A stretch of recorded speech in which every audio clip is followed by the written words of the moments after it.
ब्राह्मण क्षत्रिय विशाम शूद्राणां चैव योषितां मोक्षदं कुर्वतां भक्त्या विष्णुः प्रियतरं द्विजा। ब्रह्म नारदी पुराण में एकादशी महात्म्य में आरंभ में लिखा है कि हे ब्राह्मणगण, ब्राह्मण हो, क्षत्रिय हो, वैश्य हो, शूद्र ही क्यों न हो, और नारियों को भी ये श्री हरि विष्णु का परम प्रिय एकादशी व्रत भक्ति पूर्वक करने से मोक्ष प्रदान करता है।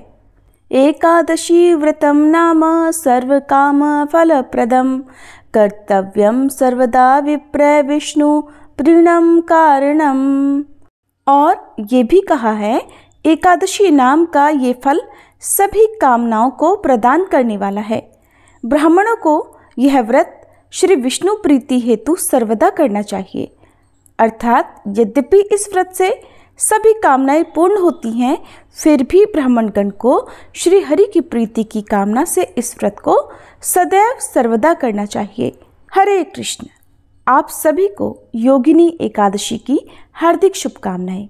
सभी धर्मों के ज्ञाता, वेद और शास्त्रों के अर्थ ज्ञान में पारंगत, सबके हृदय में रमण करने वाले, श्री विष्णु के तत्व को जानने वाले और भगवत परायण प्रहलाद जी जब सुखपूर्वक बैठे हुए थे, उस समय उनके समीप स्वधर्म का पालन करने वाले महर्षि कुछ पूछने के लिए आए। महर्षियों ने कहा, प्रहलाद जी, आप कोई ऐसा साधन बताइए जिससे ज्ञान, ध्यान और इंद्रिय निग्रह के बिना ही अनायास भगवान विष्णु का परम पद प्राप्त हो जाता है। उनके ऐसा कहने पर संपूर्ण लोकों के हित के लिए उद्यत रहने वाले विष्णु भक्त महाभाग प्रहलाद जी ने संक्षेप में इस प्रकार कहा, हे महर्षियों, जो 18 पुराणों का सार से भी सारतर तत्व है, जिसे एक बार कार्तिकेय जी के पूछने पर भगवान शंकर ने उन्हें बताया था, मैं उसका वर्णन करता हूँ, आप सभी सावधान होकर सुनिए। महादेव जी कार्तिकेय जी से बोले, जो कली में एकादशी की रात में जागरण करते समय वैष्णव शास्त्र का पाठ करता है, उसके कोटि जन्मों के किए हुए 4 प्रकार के पाप नष्ट हो जाते हैं। जो एकादशी के दिन वैष्णव शास्त्र का उपदेश करता है, उसे मेरा भक्त जानना चाहिए। जिसे एकादशी के जागरण में निद्रा नहीं आती और जो उत्साहपूर्वक नाचता और गाता है, वह मेरा विशेष भक्त है। मैं भी उसे उत्तम ज्ञान देता हूँ और भगवान विष्णु मोक्ष प्रदान करते हैं। इसलिए मेरे भक्त को विशेष रूप से जागरण करना चाहिए। जो भगवान विष्णु से वैर करते हैं, उन्हें पाखंडी जानना चाहिए। जो एकादशी को जागरण करते और गाते हैं, उन्हें आधे निमेष में अग्निष्टोम और अतिरात्र यज्ञ के समान फल प्राप्त होता है। जो रात्रि जागरण में बारंबार भगवान विष्णु के मुखारविंद का दर्शन करते हैं, उनको भी वही फल प्राप्त होता है। जो मानव द्वादशी तिथि को भगवान विष्णु के आगे जागरण करते हैं, वे यमराज के पाश से मुक्त हो जाते हैं। जो द्वादशी को जागरण करते समय गीता शास्त्र से मनोविनोद करते हैं, वे भी यमराज के बंधन से मुक्त हो जाते हैं। जो प्राण त्याग हो जाने पर भी द्वादशी का जागरण नहीं छोड़ते, वे धन्य और पुण्यात्मा हैं। जिनके वंश के लोग एकादशी की रात में जागरण करते हैं, वे ही धन्य हैं। जिन्होंने एकादशी को जागरण किया है, उन्होंने यज्ञ, दान, गया श्राद्ध और नित्य प्रयाग स्नान कर लिया। उन्हें सन्यासियों का पुण्य भी मिल गया और उनके द्वारा इष्टापूर्त कर्मों का भी भलीभांति पालन हो गया। षडानन, भगवान विष्णु के भक्त जागरण सहित एकादशी व्रत करते हैं, इसलिए वे मुझे सदा ही विशेष प्रिय हैं। जिन्होंने वर्धिनी एकादशी की रात में जागरण किया है, उसने पुनः प्राप्त होने वाले शरीर को स्वयं ही भस्म कर दिया। जिसने त्रिस्पर्शा एकादशी की रात में जागरण किया है, वह भगवान विष्णु के स्वरूप में लीन हो जाता है। जिसने हरिबोधिनी एकादशी की रात में जागरण किया है, उसके स्थूल सूक्ष्म सभी पाप नष्ट हो जाते हैं। जो द्वादशी की रात में जागरण और ताल स्वर के साथ संगीत का आयोजन करता है, उसे महान पुण्य की प्राप्ति होती है। जो एकादशी के दिन ऋषियों द्वारा बनाए हुए दिव्य स्तोत्रों से, ऋग्वेद, यजुर्वेद और सामवेद के वैष्णव मंत्रों से, संस्कृत और प्राकृत के अन्य स्तोत्रों से और गीत वाद्य आदि के द्वारा भगवान विष्णु को संतुष्ट करता है, उसे भगवान विष्णु भी परमानंद प्रदान करते हैं। जो एकादशी की रात में भगवान विष्णु के आगे वैष्णव भक्तों के समीप गीता और विष्णु सहस्त्र नाम का पाठ करता है, वह उस परम धाम में जाता है जहाँ साक्षात भगवान नारायण विराजमान हैं। जिन्होंने श्री हरि के समीप जागरण किया है, उन्होंने चारों वेदों का स्वाध्याय, देवताओं का पूजन, यज्ञों का अनुष्ठान और सब तीर्थों में स्नान कर लिया। श्री कृष्ण से बढ़कर कोई देवता नहीं और एकादशी व्रत के समान दूसरा कोई व्रत नहीं है। जहाँ भागवत शास्त्र है, भगवान विष्णु के लिए जहाँ जागरण किया जाता है और जहाँ शालिग्राम शिला स्थित होती है, वहाँ साक्षात भगवान विष्णु उपस्थित होते हैं। अब आप सभी अपने मन से काल्पनिक भाव से चलिए हस्तिनापुर की ओर, जहाँ पर यह दृश्य है उस भूमि का जहाँ धर्म केवल ग्रंथों में नहीं बल्कि राज सिंहासन पर बैठा करता था।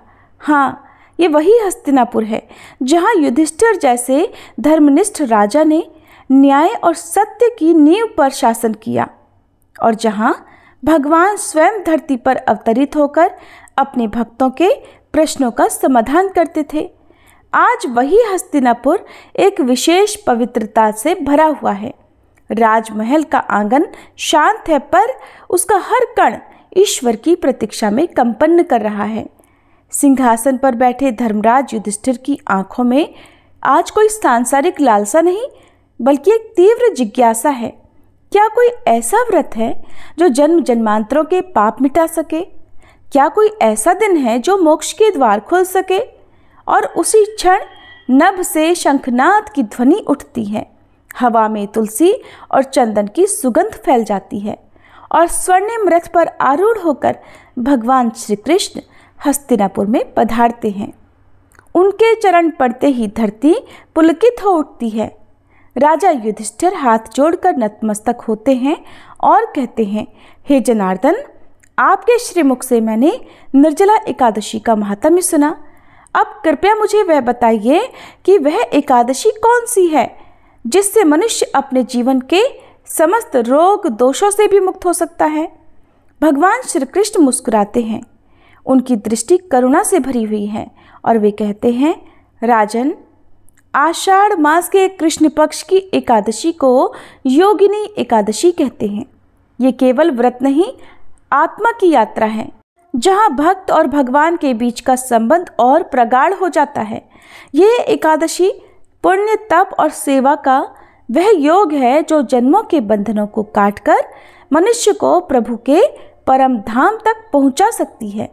तब श्री कृष्ण ने कहा, हे धर्मराज युधिष्ठिर, आषाढ़ मास के कृष्ण पक्ष की एकादशी का नाम योगिनी एकादशी है। इसके व्रत से सभी पाप ताप नष्ट हो जाते हैं।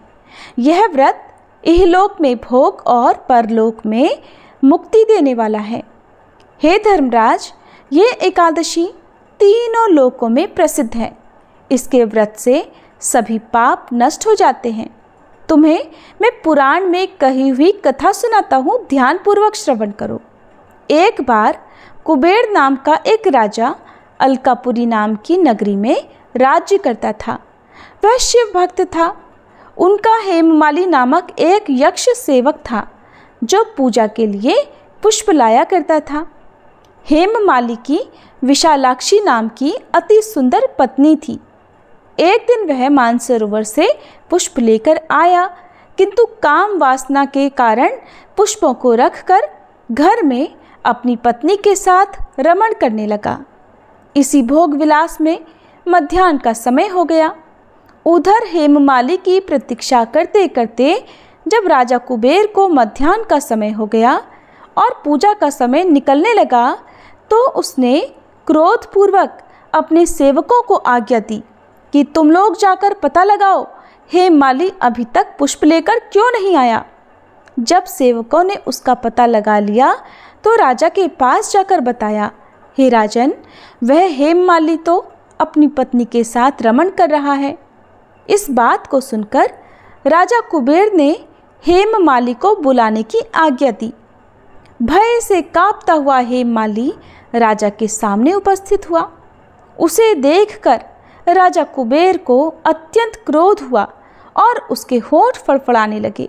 राजा ने कहा, अरे अधम, तूने मेरे परम पूजनीय देवों के देव भगवान शिव का अपमान किया है। जा, मैं तुझे शाप देता हूँ कि तू पत्नी के वियोग में तड़पे और मृत्युलोक में जाकर कोढ़ी का जीवन व्यतीत करे। कुबेर के शाप से वह यक्ष तत्काल ही स्वर्ग से पृथ्वी पर आ गिरा और कोढ़ी हो गया।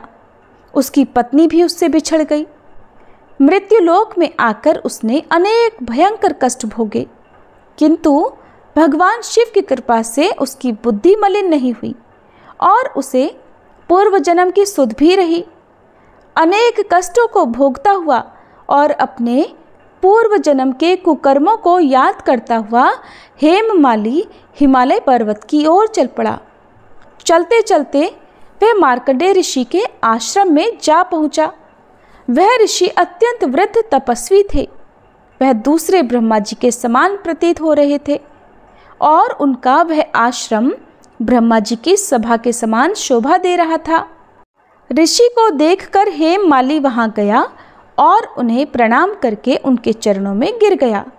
तब हेममाली को देखकर मार्कंडेय ऋषि ने कहा, तूने कौन से निकृष्ट कर्म किए हैं जिससे तू कोढ़ी हुआ और भयानक कष्ट भोग रहा है?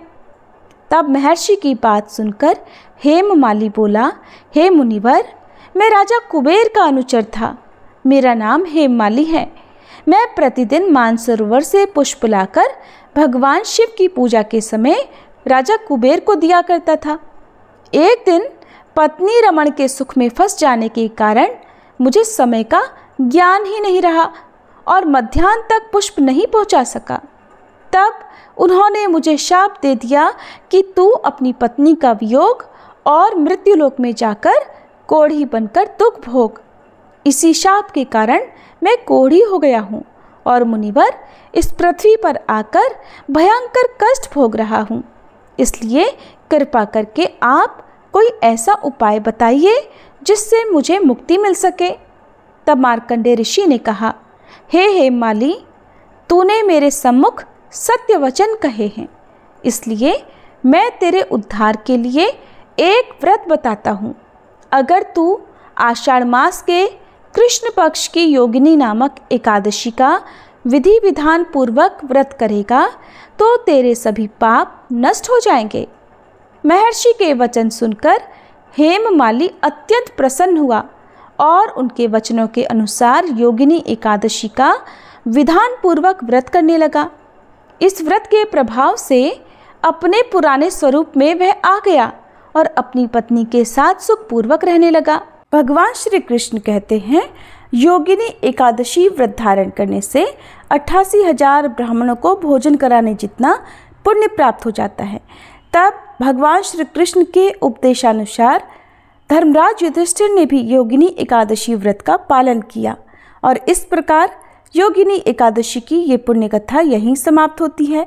एक ऐसी कथा जो हमें याद दिलाती है कि पाप चाहे कितना भी बड़ा क्यों ना हो, अगर हृदय में पश्चाताप और प्रभु के चरणों में श्रद्धा हो तो हर पाप मिट सकता है। ये एकादशी केवल उपवास की तिथि नहीं, बल्कि ये वो पावन संधि है जहाँ भक्त और भगवान के बीच का टूटा हुआ संबंध फिर से जुड़ता है। ये आत्मा की उस यात्रा का चरण है जहाँ जीवन के दोष, दुख और भ्रम सभी पीछे छूट जाते हैं। तो आइए आज हम सभी मन, वचन और कर्म से ये प्रार्थना करें कि हे प्रभु, हमें ऐसी निष्ठा दो, ऐसी श्रद्धा दो कि हर एकादशी पर हमारा जीवन थोड़ा और शुद्ध हो जाए, हमारा हृदय थोड़ा और निर्मल हो जाए और हम आपके चरणों के और समीप आ सके। व्रतेनान यत पुण्यम ज्ञानम या देह कीर्तितम तत्सर्वम भगवन सम्यक तुष्टो में भव माधव। अर्थात इस व्रत, ज्ञान और कथा से जो भी पुण्य अर्जित हुआ हो, हे माधव आप उस सब से प्रसन्न हो, यही हमारी विनम्र प्रार्थना है। हर पुण्य अवसर में, हर एकादशी व्रत में और विशेष रूप से योगिनी एकादशी में एक नाम अनिवार्य रूप से लिया जाता है, वो है तुलसी माता का। बिना तुलसी माता की उपस्थिति के कोई भी पूजा, कोई भी व्रत पूर्ण जो नहीं होता। तुलसी केवल एक पौधा नहीं, भक्ति का प्रतीक है। वह भगवान विष्णु को अति प्रिय हैं और उनकी एक पत्ती भी कई जन्मों के पापों को हरने में समर्थ मानी गई है। योगिनी एकादशी के व्रत में जब हम रोगों से, पापों से मुक्ति पाने की कामना करते हैं, तो तुलसी माता की कथा और महिमा को भी समझना अनिवार्य हो जाता है, क्योंकि उन्हीं की कृपा से तो ये व्रत फलदायी होता है। तो आइए अब सभी सुनते हैं तुलसी माता की दिव्य महिमा की कथा। कथा के अनुसार एक बार एक बूढ़ी माई थी जो नियमित 11 माता का यानी एकादशी का उपवास रखा करती थी और तुलसी के पौधे की सेवा किया करती थी। तुलसी के पौधे को सींचा करती थी। वे सुबह को बिना तुलसी के पौधे की पूजा किए अन्न या जल तक ग्रहण नहीं करती थी। जब भी वह बूढ़ी माई तुलसी के पौधे को सींचती तो तुलसी माता से कहती, हे तुलसी माता, सत की दाता, मैं तेरा बिरवा सींचती हूँ, मुझे बहू दे, पीले रंग की धोती दे, मीठा ग्रास दे, वैकुंठ में वास दे, अच्छी मौत दे, चंदन का काठ दे, अच्छा राज दे, खाने को दाल भात दे और 11 के दिन कृष्ण का कांधा दे। बूढ़ी माई की ये बात सुनकर तुलसी माता सूखने लगी। तुलसी माता को इस प्रकार सूखता देखकर एक दिन भगवान कृष्ण ने पूछा, हे तुलसी, तुम दिन प्रतिदिन क्यों सूखती जा रही हो? तब तुलसी माता ने कहा कि बस मेरे मन की मत पूछो प्रभु। भगवान कहने लगे, मैं नहीं पूछूंगा तो कौन पूछेगा? तब तुलसी माता कहती हैं कि हे प्रभु, एक बूढ़ी माई आती है और अपनी बात कहकर चली जाती है। मैं उनकी सारी बातें तो पूरी कर दूंगी, लेकिन कृष्ण का कांधा कहाँ से लाऊंगी? तब भगवान श्री कृष्ण बोले कि वो बूढ़ी माई मरेंगी तो मैं अपने आप ही कांधा देने आ जाऊंगा, तुम बूढ़ी माई से ये बात कह देना। और इसके कुछ समय बाद वह बूढ़ी माई मर गई। बूढ़ी माई के मरने पर सारा गांव इकट्ठा हो गया और उनका अंतिम समय आने पर जब उन्हें उठाने लगे तब तो वह बहुत भारी हो गई, जिससे वो किसी से उठाए ना उठ सकी। सभी कहने लगे, ये तो बहुत धर्मात्मा थी, बहुत संस्कारी थी, खूब पूजा पाठ करती थी, कोई पाप तक इन्होंने नहीं किया, फिर ये इतनी भारी कैसे हो गई? तभी बूढ़े ब्राह्मण के भेष में वहाँ भगवान श्री कृष्ण आए और कहने लगे, ये भीड़ कैसी है? तब गांव वाले बोले कि एक बूढ़ी माई मर गई है और आज एकादशी का दिन है। वो इतनी पापिन थी कि उसकी अर्थी उठाई नहीं उठ रही, ये तो बहुत भारी हो गई है। भगवान बोले कि मुझे इनके कान में कुछ कह लेने दो, फिर ये उठ जाएंगी। तब भगवान श्री कृष्ण बूढ़ी माई के पास गए और चुपके से उनके कान में कहा, हे बूढ़ी माई, तू अपने मन की कर ले, पीताम्बर की धोती ले, मीठा मीठा ग्रास ले, वैकुंठ में वास ले, चटक की चाल ले, चंदन का काठ ले, झालर की झनकार ले, दाल भात को जीम और श्री कृष्ण का कांधा ले। भगवान की सारी बातें सुनकर बूढ़ी माई तो हल्की हो गई और तब भगवान कृष्ण उन्हें अपने कांधे पर लेकर गए। इस प्रकार बूढ़ी माई को मुक्ति मिल गई और वह वैकुंठ लोक को चली गई। हे तुलसी माते, जैसे आपने उन बूढ़ी माई को मुक्ति दी, ऐसे ही सभी को मुक्ति देना। जैसे भगवान कृष्ण ने उन्हें कांधा दिया, वैसा ही हम सबको भी देना। प्रेम से बोलिए, श्री कृष्ण भगवान की जय, तुलसी माता की जय।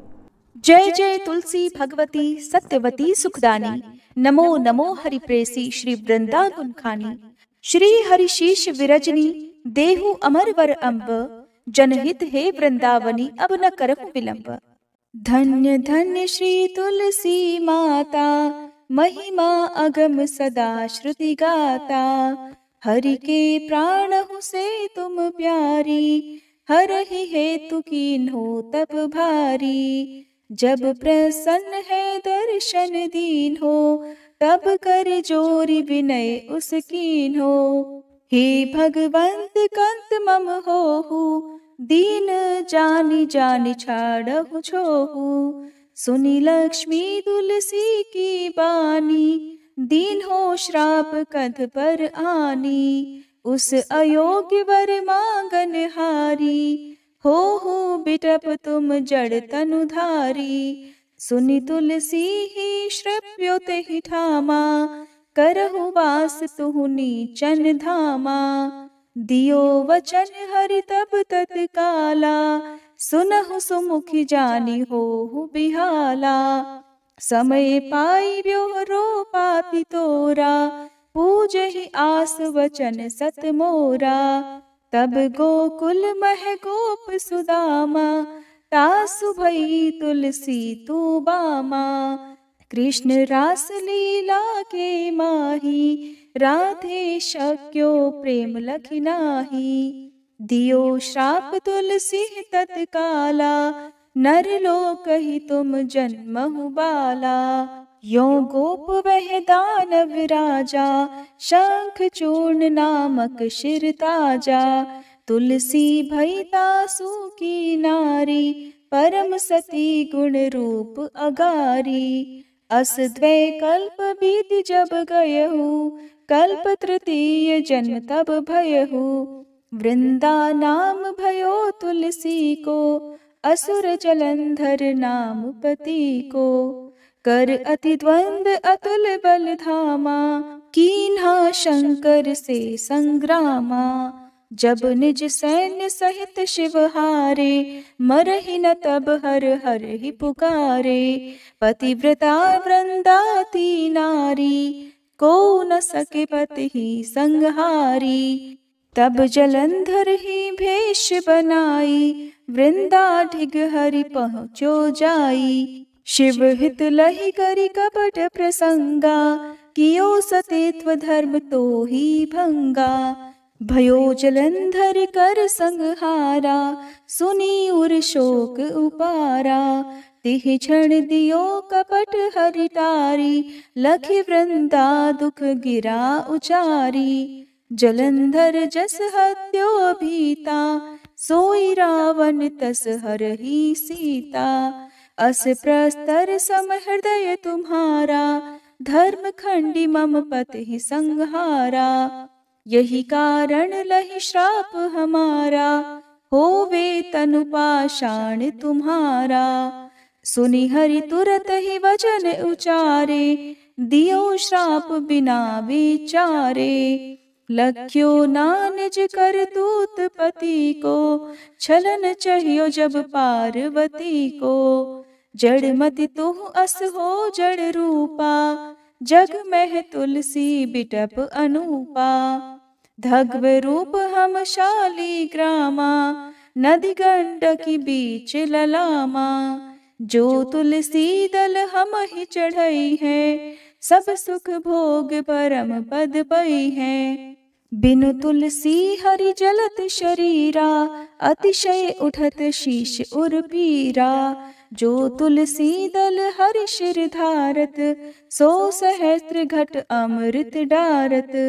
तुलसी हरि मन रंजनिहारी। रोग दोष दुख भंजनिहारी। प्रेम सहित हरि भजन निरंतर। तुलसी राधा में नाही अंतर। व्यंजन हो 56 प्रकारा। बिन तुलसी दल ना हरहि प्यारा। सकल तीर्थ तुलसी तरु छाही। लहत मुक्ति जन संशय नाही। कवि सुंदर इक हरि गुण गावत। तुलसी निकट सहस गुण पावत। बसत निकट दुर्वासा धामा। जो प्रयास ते पूर्व ललामा। पाठ करहि जो नित नर नारी। हो ही सुख भाषहि त्रिपुरारी। तुलसी चालीसा पढ़ी तुलसी तरु गृहधारी। दीप दान करी पुत्र फल पावहि बंध्यहु नारी। सकल दुख दरिद्र हरिहार हुए परम प्रसन्न। आशय धन जन लड़ही कर बसहि पूर्णा अत्र। लाही अभिमत फल जगत मह लाही पूर्ण सब काम। जेई दल अर्पहि तुलसी तह सहस बसहि हरि राम।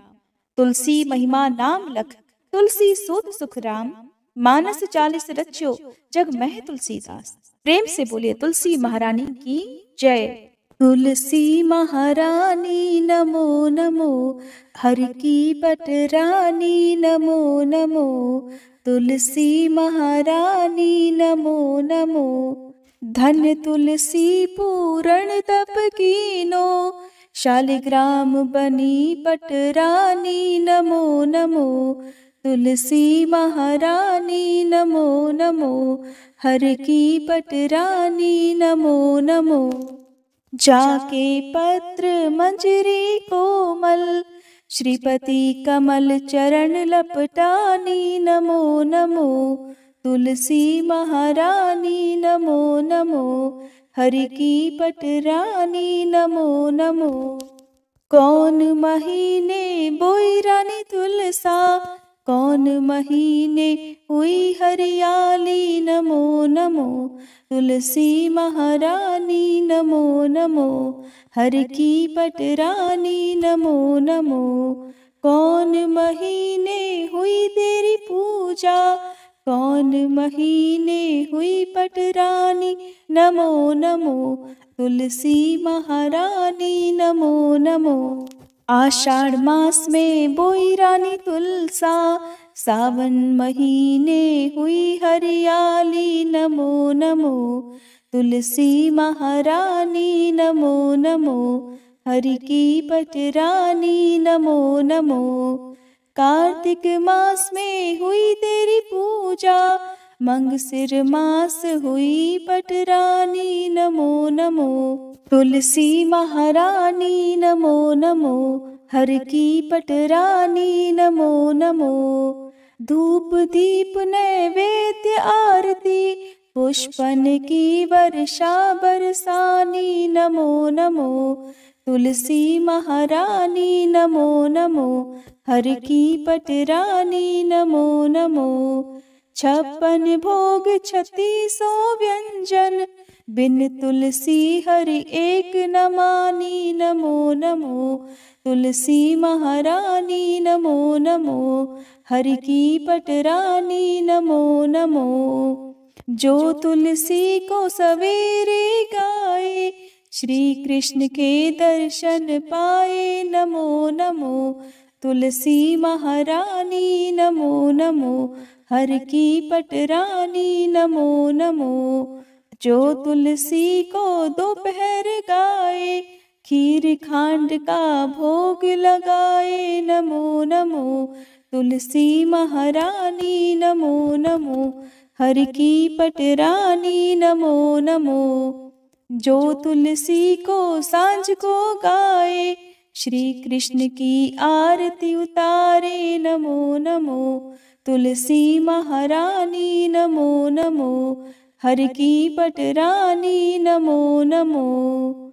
जो तुलसी को रात को गाए, श्री कृष्ण के चरण दबाए नमो नमो, तुलसी महारानी नमो नमो, हर की पटरानी नमो नमो। सब सखी मैया तेरो यश गावे, भक्ति दान दी जय महारानी नमो नमो, तुलसी महारानी नमो नमो, हर की पटरानी नमो नमो, तुलसी महारानी नमो नमो, हर की पटरानी नमो नमो।